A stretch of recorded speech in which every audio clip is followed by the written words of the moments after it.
النجمة التركية الشهيرة تثير ضجة كبيرة جدا جدا وهي بتهدر باللغة الجزائرية لأول مرة. تعالوا مع حضراتكم نشوف تفاصيل أكتر، بس في الأول كده هنصلي على رسولنا الكريم عليه أفضل الصلاة والسلام. وما تنسوش لايك على الفيديو، اشتراك، وفعلوا الجرس عشان خاطر يوصل لكم مني كل جديد.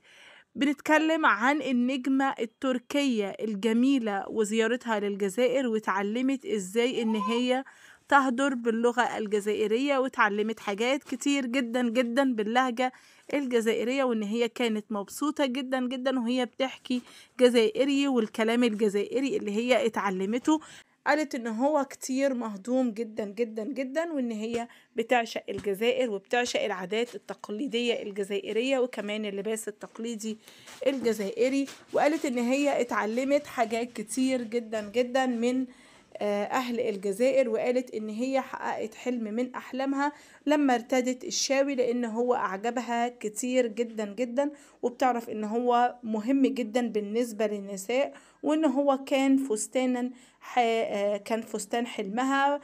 شعرت وكأنها أميرة من قصة خيالية، وإن هي ارتدته مع معرفة إن هو بيحمل دلالة على التاريخ وقوة المرأة وكل ما يرمز إليه. جعلني ذلك أشعر بشعور رائع جدا إن هي فخورة جدا بيه إن هي ارتدته.